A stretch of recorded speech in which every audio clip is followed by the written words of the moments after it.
Our guest for the next show of It's About Money is Daniel Dorr. He is the author of Kissing Kilimanjaro. It's an exciting program, so be sure to tune in.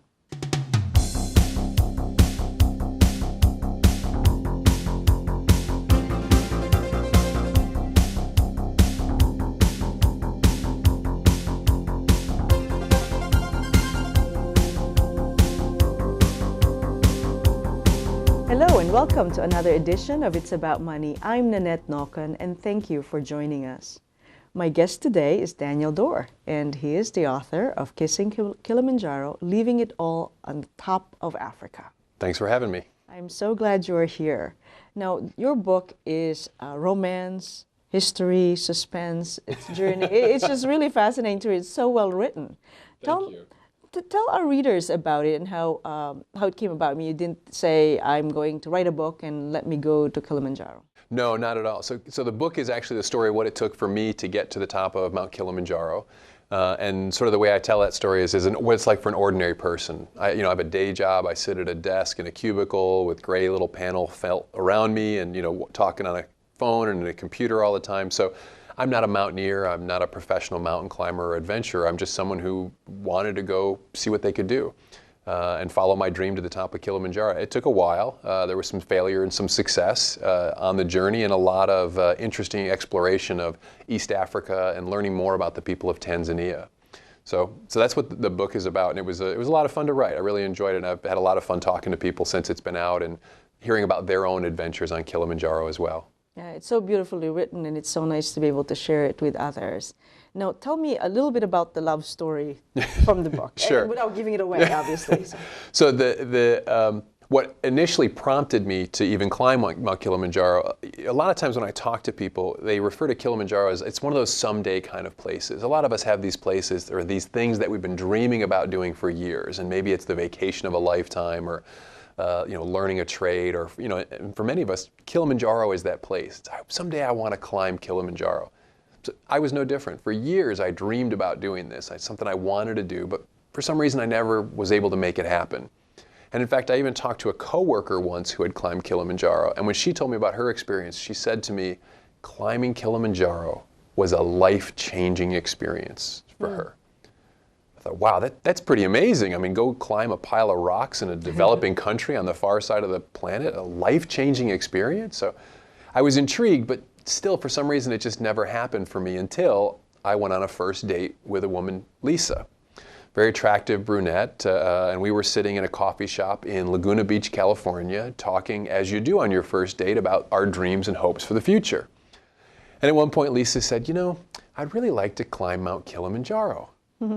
Me too. Wow, we have so much in common. And so that was really what kicked it off. And even though I've been dreaming about it for years, I never made it happen until now someone else wanted to do it with me. And so I know we're here to talk about money and some of these sort of things, but if I can offer a little dating advice to people, be very careful what you agree to do with someone on your first date.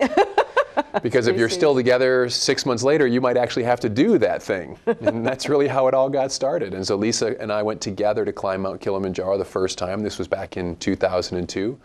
And then I went back another time in 2005 to climb by myself. So tell me how you prepared for it, because it's not an inexpensive adventure to go to Africa. Yeah, this was it was actually a pretty big deal. I didn't really appreciate what I had signed up for on that fateful evening at Diedrich's coffee shop. So there's a couple aspects of it. Number one, it's challenging. It's a hard thing to do. But also financially speaking, it was also pretty hard. So at this point, the cost of airfare to Tanzania was about $2,000. And the cost of the climb itself was anywhere between $1,500 and $3,000, depending on which outfitter you picked. So picking the right outfitter that was both safe and someone we could afford was a big challenge for us, right? And how to identify that person or that organization. And the other aspect was just paying for it. So for us, we made the decision that we would not dip into our long-term savings, right? We would not touch the 401k, we would not touch any stocks or anything like that. If we wanted to do it, we had to pay for it in our short-term savings. But even that was this was gonna take out all of our short-term savings.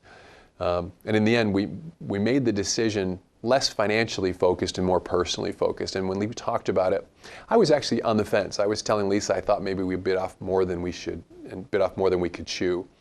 And her point was, this is a once in a lifetime type of trip. And you don't know what it'll be like after the trip. So maybe it's worth taking that risk. And that convinced me. And so we ended up, in the end, it cost us about $3,000 per person. We found airfare for about $1,500 a person, and we were able to negotiate with a local outfitter to get the price down to about $1,500 per person for the climb and the safari as well. Oh, fantastic. That's great. So one of the keys is just knowing what you want to do, how much it's going to cost, save for it, make sure you have enough cash reserves. Exactly. And exactly. negotiate. And negotiate. Yeah, I mean, this is East Africa, right? So, I mean, the challenge is if you book with an outfitter here based in the U.S., like National Geographic, for an example, an amazing organization. I mean, to be able to climb with them and very respected, safe organization, and also a naturalist would climb with you, that would be phenomenal. But it would also cost around $3,000 to $4,000 to do that. So that was just out of our price range. So we made the call to go with a local outfitter. We checked references to know they were safe. But we spent a lot of time negotiating. It's East Africa, and it's email too. A lot of this is done via email, so there's no reason you can't go back and forth and negotiate. But for us, yeah, making this financially viable meant we couldn't dip into our long-term savings. We had to save for it, which meant not doing other things to make this possible. Right, just make the sacrifices because you had that goal to do it. Exactly. Well, thank you for sharing that. I think it's important. Some things we don't want to do in life, but we don't want to put the rest of our financial picture in jeopardy. Exactly. To do that. So that's great. So let's talk about the book itself. So tell me about how you. What steps did you take to get published? Getting published was actually a rather long road. I think it was probably about 6 years in total. When we came back from Africa, I actually was contacted by the Outdoor Life Network. I think they're called Versus now. They had just seen my name somewhere and said, hey, we're doing a show about dangerous places on Earth, and we want to feature Kilimanjaro. Do you know anyone who might have a story to tell? And I actually had some challenges with altitude sickness on my climb, so I told them my story. They said, great, we want to feature that story. So they did about a 5-minute segment on this TV program, the 25 most dangerous places on Earth, and Kilimanjaro was 19. And Lisa and I were interviewed for that segment. And it got me thinking that, well, geez, maybe this is an interesting story. Maybe this is a story worth telling. When I went to Kilimanjaro, I thought we'd write an article about it because there wasn't a lot of good information about Kilimanjaro at the time, but it never occurred to me to write a book until after this interview. And I realized it was an interesting story. My only question was, can I tell that story? And so that's what got me excited to write the book. Not necessarily for publication. In all honesty, probably the biggest reason I wrote the book was I just wanted to spend more time in Africa.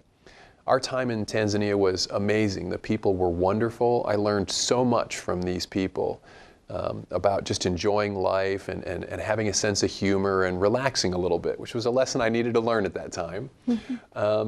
And I wanted to spend more time with them. And so the beauty of writing a book is every morning I would wake up a few hours early for work. I would go into the other room and I would go to East Africa for a few hours. And I would climb a mountain and spend time with Mohammed, our guide, or Patience, the office manager, or Mick, the porter. And that was a nice way to spend a few hours every day. So when you say that, it's actually rehashing the memories of it? You actually picked up the phone and talked? No, it was just rehashing the memories, and it had been such a recent occurrence in my mind that it was easy to do, and it was a lot of fun to just relive those experiences. And the other part of it was to go back and learn a little bit more about East African culture and Tanzanian history and so forth, the things I didn't know while I was there, which helped me understand the events as they occurred throughout the course of the book, helped me understand the people I dealt with more. So it really brought that experience to life even more for me going back and writing the book. But the publishing process, so that was writing the book. And then I thought, well, geez, maybe I'll get this published, see what's possible. So I had read a bunch of books about what it takes to get published. And essentially the next step is you need to write a proposal. And the proposal is basically, why should you as an agent or a publisher take on my project of my book? So you have, in order to write your proposal, you need a number of things. You need, what's the competition look like? What's the market for this book? Who might buy it? And probably one of the most important things is how am I going to help sell this book? How am I going to promote this book? It's in publishing they refer to as what's your platform? And then you need a few sample chapters. So I made that available. I queried a number of agents and I sent them my proposal, and I didn't get a lot of responses, or usually it was no thank you, and a few wrote back with some suggestions, and which was very nice, and that helped throughout the process. But it was clear as a first-time author, basically a nobody, right? I mean, as it comes to writing, an agent wasn't going to take me on. It just wasn't, the cost benefit wasn't worth it for them, because they're in it to make money. Sure. So then I went to niche publishers, contacted one publisher, and they were interested, but they weren't sure I could tell the story. So they suggested work with an editor, see if you can't fine-tune your story a little bit. Come back to us when you've done that, and we'll reconsider you. And that's what I did, and they agreed to publish the book then. So I ended up going directly with a publisher and not with an agent. And it was a fantastic experience. They were great to work with. It's called Mountaineers Books. Okay. Just a wonderful organization, very helpful in terms of bringing the story out and really digging into what's the heart of the story and making it more readable for everyone. I see. So how did you find the editor? Did you interview editors, get references? Yeah, actually with the Mountaineers, I asked them if they knew any specific editors. Since I was really writing now for them, I thought, hey, if you have any contractors that you use, could you recommend someone and I'll work with them? And that's exactly what they did. So I ended up working with a woman in Seattle. I've never met the woman in person, actually, and she was very helpful in helping sift through some of the challenges in the book and making it much clearer and readable for the reader. Are you happy with the end result? I am happy with the end result, yeah. There's a couple of times, the first chapter I'm not so happy with. I struggled with the first chapter, but other chapters I kind of surprised myself a little bit with my ability to tell the story. And as I talked to the editor, one of the way she explained it was, you can really tell when I'm living the story and just writing it versus I'm trying to write a story. Like the first chapter, I'm really just trying to figure out what it's all about, whereas, for example, later when I'm talking about the climb, I really feel like I'm living it when I was writing it, and therefore it came out much clearer. Sure. Yeah, when I read it, to me, it's like, okay, you can't breathe, and I feel like I can't breathe. You know what I mean? Your legs are wobbly. I'm like, you're sliding down. Like, oh my gosh. Yeah, I've been very pleased. That's my favorite chapter, actually. And as I've talked to other climbers and other outfitters and stuff, a lot of people have said, yeah, that's one of the best descriptions of altitude sickness they've read. Because the challenge with altitude sickness is you really don't know what's happening. It's sort of like an economic crisis. Yeah, right. When you're in the middle of it, you don't really understand what's happening or why it's happening, and your brain is trying to figure it out. And that's one of the things that's affected by altitude sickness. So that was a fun chapter to write. It was a little hard to relive. Yeah, I bet it was. but a fun chapter to write. Yeah, well, congratulations. It's Thank really you. well done. So then, how long did it take the process between you and the editor to get to the point where it was before you submitted it for publication? Yeah, so it was. I worked with my own editor for about 3 months to get the sample chapters ready, and then we sent those to the publisher. And one of the most interesting learning experiences for me in just getting it published was myself anyways, and a lot of us, we think about books as art, right? And we think everyone wants to enjoy this art, which there's some truth to that, but in actuality, it's a business. Publishers want to make money. And the industry is actually quite old. The publisher takes all the risk in this equation, right? So the publisher is going to pay me in advance, and then they're going to agree to publish my book, and then they're going to print it and go and sell it to bookstores who may or may not buy it. So they're carrying a lot of risk. So they really want to make sure that the end product is as good as it can be, and they want to make sure that the author is going to help in the promotion of that end product. So we spent probably once we agreed to get it published, it was probably another year before it was on bookshelf. And that was about another 6 months of editing, going back and forth the full manuscript, page by page, word by word. And then the final product, then the printing process and getting on shelves was another like 3 to 6 months after that. I see. So from the time you thought of the idea to the time it actually became a book, it's about a decade of... It's about 6 years. 6 years, I'm sorry. It's about 6 years. Yeah, I wouldn't include, I didn't think I was going to write a book when I went to climb the mountain. I just went to climb a mountain. But from completion from start of writing a book to actual publication, it was 6 years. I think other people could do it a little faster if you really set your mind to it. Yeah. But it is a slow process. Unless it's a topical event or you're someone particularly famous, it is a long process. It's nothing that's going to happen quickly. So someone who's thinking about it should prepare for it, not give up so quickly. Exactly. I think the two biggest challenges is, number one, it's the feeling of rejection. I'll never forget the first time Lisa's mother actually proofread some of the chapters for me, and my mother proofread some of the chapters for me. It was a lot of angst. This baby that I had been working on and cultivating and growing all this time was now someone else was going to read it. Mm-hmm. And because the story's about me, if they don't like the character or they don't like the things the character thinks or portrays, actually, that's me. Yeah, right. And this is my mother-in-law, yeah. And my own mother. Yeah. So that was, and even strangers, and then the idea that strangers, people I didn't even know, were going to read this book and were going to read about me.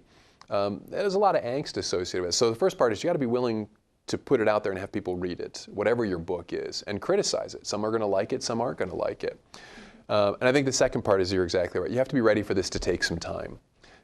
Again, unless you're someone famous or you're already a well-established author, the amount of time to get published it's at least 2 years. I think you should expect at least 2 years if you're really dedicated to the project and you've got a publisher and you're moving forward. That's great. We'll take a quick break, but it's just so fascinating. I really appreciate you being here. It's my pleasure. Thank you. Thank you. And we'll be right back.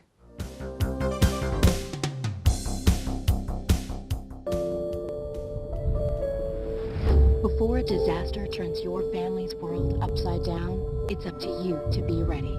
Get a kit, make a plan, be informed today. Learn how at ready.gov. And we're back. I'm Nanette Nocon. Thank you for joining us for It's About Money. Dan Dorr, thanks again for being here. Exciting My topic, pleasure. Exciting adventure. So we're talking about the publication of the book. Talk to me about the financial benefits of the process of publishing. Sure. What other benefits were derived from the book? Sure. So the standard process is once that you find a publisher or an agent, there's typically an advance. And the advance is broken up into when you sign the contract and then the book gets published. And what that used to be was if you were a professional writer, that's what fed you in the next 3 to 6 or 12 months to get the book published. In my case, I'm a hobby writer. It's not my profession, so it was less important to me about the advance. But so in this case, so they gave me an advance, and since I'm not a famous author and this is not a book about vampires or wizards, the advance was rather small, which is fine. And for me, that money was put aside for promoting the book. And then once the book was on the shelf, then I used that money to promote the book. And then any additional money that came from the sale of the book beyond that would then, honestly, in our case, either was fund money or it would go into long-term savings, was kind of the way we had thought about it. Because in my case, this really is a hobby. It's something I enjoy doing. I get to go talk to folks like yourself, and I get to meet people who have climbed the mountain. I do presentations at outdoor stores, for example, and meet so many interesting people who are either aspiring to climb and looking for answers, or who have already climbed and want to share their own experience. So the process itself has been a lot of fun for me. It hasn't been financially a huge benefit, but it has paid for itself in that regard. Mm-hmm. So then did you create a separate entity then to manage? When the book was first published, we actually had a separate entity, and it was called Kilimanjaro Adventures, and it was an LLC, a licensed LLC through Nevada, but we actually let that lapse. We originally had that because we were helping people go to climb Kilimanjaro, and we felt that there was a financial risk in doing so, because if someone got hurt on their climb or what have you, we wanted to make sure our personal finances were protected. But once we had children, we felt like that risk was too great to continue doing that, number one. And number two, one of the bigger people to help promote the book is other outfitters. So I didn't want them to think I was in competition with them, because we were sending people to Africa just like they were to have trips. So we let the LLC lapse, mainly because the financial risk was pretty low. I can't imagine someone's going to read this book and then sue me for poor writing. Maybe they would, but it's $18, so I felt like the risk was rather low. Give the money back. Regard. Yeah. So in that regard, it did make taxes very complicated this year, because the IRS couldn't figure out where that advance came from or where it was supposed to go. So it did make the taxes a little more difficult, but I didn't think an LLC was necessary going forward. Sure. Okay. Just keep it simple. Yes. Yeah. Right. Yep. So then there are other benefits that are derived. You talked about other benefits derived from having written the book. I mean, it's well written, and it talks about your character and all that. As a person. Yeah. Yep. So tell me about that. What? I think the biggest benefits of the book for me are, number one, I get to go back to Africa a lot now, in terms just mentally. So I do presentations probably a couple a month, and I get to talk about the experience. And I get to go back and meet Mick again, and Mohammed, and Patience, and Zainab, and all these wonderful people. And I get to share them with people. And they tell me their stories. I met a gentleman who had climbed Kilimanjaro back in 1976. The mountain was covered with glaciers at that point in time, a completely different experience than the one I had had. And it was amazing to hear what that was like. It was before it had become such a big industry even. So fascinating to meet these people. I met two women who were going to go climb for their 50th birthday. So it's fun to be a part of that experience for them and help them understand what that experience might be like. So for me, it's all about the hobby side of it, and it's a hobby that pays for itself. So I use the funds for this to pay for trips to outdoor stores, to speak, to buy some supplies and that sort of thing that we expense to the business, to the cost of the book and so forth. But the benefit for me is I get to connect with the people of Tanzania on a regular basis, and I get to share them with other people who would enjoy that experience as well. That's great. So then you got the advance, and then do they continue to pay you for every book sold, or how does that? Yeah, this is, again, fascinating. The book, the other fun part of this is learning a completely different industry. So the publishing industry is again, very old, right? We've been doing books for a while, but it's also incredibly slow. So with a small publisher, for example, I receive the advance, and then once the contract is signed, I get the second part of the advance once the book is on the bookshelves. And then I get a report every 6 months about how many books are selling. So for those of you who are in a professional business, you might look at shipping reports on a day-to-day basis. Some of you are maybe even looking at them on an hourly basis. Publishing is not quite like that. So every 6 months I'll get a report to see how the book is doing. So far I've received the first 6 months, and it's not bad. It's not great. Yeah. Again, we're not no vampires on this mountain or wizards, but it's been doing pretty good. So the next report should come in, I think, next month at some point, and we'll see how it's doing for the full year. So an author like you dealing with a publisher like this would then pay you every 6 months, depending on how many Every 6 months you'd receive a check. My first 6 months didn't. So the advance basically comes out of your sales. I see. Okay. So I received my advance, and then I have to sell that much in books before I get any more money. And then once I beat that amount, then I'll start receiving additional funds. I see. So it's later. Now, because you're making these trips every day or rehashing your experience. Do you get the itch to go back and do it again? I do get the itch to go back. Actually, this year I have the itch more than I expected. One of the things I talk about when I talk about the book is that climbing Kilimanjaro is actually no different than any other major task we have before us. It's hard to do, but anyone can do it, right? Like many of the tasks or challenges in our lives, we have to face failure, we have to face our fears, we have to prepare for them and so forth. So I talk a lot about what it's like to overcome our figurative mountains in these presentations. So the mountain I'm actually climbing right now is I have two small daughters, 3 and 5 years old, and that takes up a lot of my time and energy, but it's obviously a labor of love as well.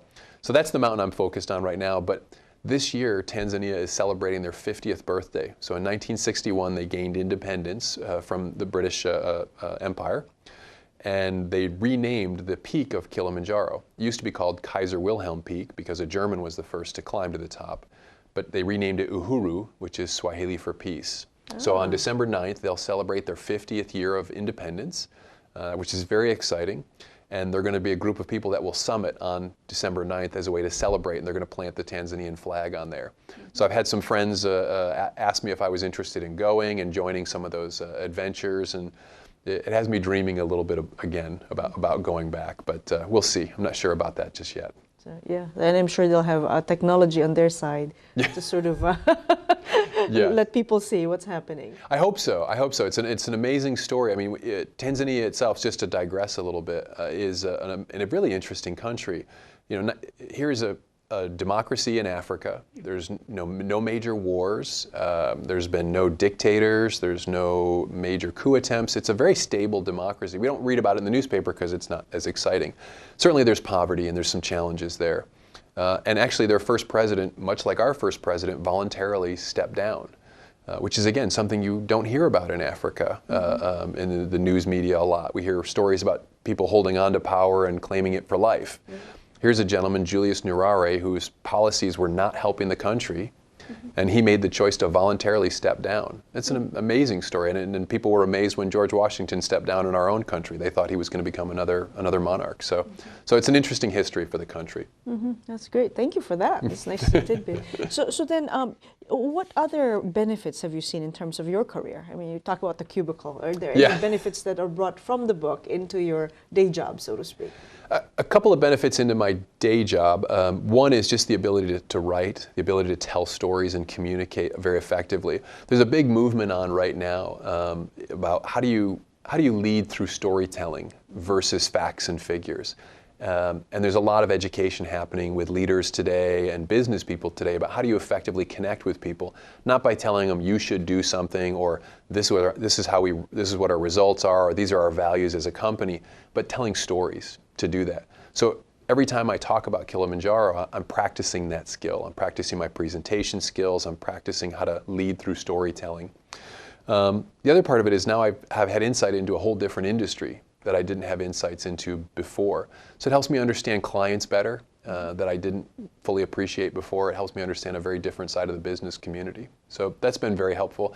And then just connections. I've met a lot of interesting people, and that's also helped me advance my career a little bit as well. That's great. No experience is really worthless, especially if you pull out from it as much as you can to transfer to whatever we're doing. Exactly. In life, Well, the other lesson is, when I first became a professional, I entered the business community, I thought business people were business people. They're boring, they focus on numbers, but they're just as passionate as everybody else and they have interest. So I sent him a copy of the book, for example, to Bob McDonald, who's the CEO of Procter & Gamble, because he talks a lot about purpose and they have a program with their pure drinking water to help people in places like Tanzania get drinking water. He was very excited. He read the book, sent me an email back and thanked him for a copy and passed it on to some of the folks in his organization. Oh, how nice. The CEO of Unilever also does work with the Kilimanjaro Blind Trust, helping people who are blind in Tanzania live a full and fruitful life. Sent him a copy of the book and I heard back from him as well. So business people can be just as passionate, as excited about things like climbing mountains or overcoming obstacles as others. So it's been a nice foray into meeting people as well. That's great, and who knows, to make a big difference in the lives of the Tanzanians. I hope so. I hope so. That's wonderful. Not to give our audience too much information, but you went again. We went back to climb. Yes, I had some challenges on my first time that bothered me, and I wanted to go back and try again, and I wanted to go back and see what more I could do. The other thing was, again, my first adventure with the people of Tanzania was phenomenal. Here's a group of people that, economically speaking, are hard-pressed. It's not an easy life in Tanzania, as you can imagine. And yet, here's people who just amaze me with their beauty, with their pride, with their eagerness to laugh. And I wanted to spend more time with those people, just like in writing the book. So it was a great excuse to go back to climb Kilimanjaro again. And it felt like almost a homecoming when I went back the second time. I'll never forget, I walked into the hotel that we were staying at, and Lisa and I had stayed at 3 years prior, almost 3 years prior. One of the first people I saw was a woman named Patience, a very aptly named office manager. She gives me a warm smile, comes over, gives me a nice warm hug, and says, "Daniel, how are you?" I haven't seen or spoken to Patience in 3 years. She still remembers me, gives me this kind of welcome. Next question is, how's Lisa? And Lisa wasn't with me at that point in time. And that happened repeatedly with the people that I had met. It was just an amazing experience to come back and spend more time with them. Well, that's great. What a gift to be able to do a repeat of that. Yep, yeah, exactly. And how nice too that this is kind of this is an experience that you and Lisa shared together. Exactly. And then the book makes that bond even stronger. Well, that's one of the things. Again, we're here to talk about money and business, but the personal side of it, traveling with someone, particularly in a third world country, you learn a lot about each other. Yeah. You learn a lot, and it really brings you together. It'll either bring you together or it'll tear you apart. And in Lisa, in my case, it brought us very close together. So it's one of the other fringe benefits of the experience. Yeah, very good. Thank you again, Daniel. It was really a thrill for me to have you as a guest on my show, and I appreciate you stopping by and to do this program with me. My pleasure. Thank you for the opportunity. And thank you, our guests, for joining us today. I'm Nanette Nocon, and it's about money. Thanks for tuning in to today's show. If you have any questions for It's About Money, please email Nanette at nnocon@aol.com.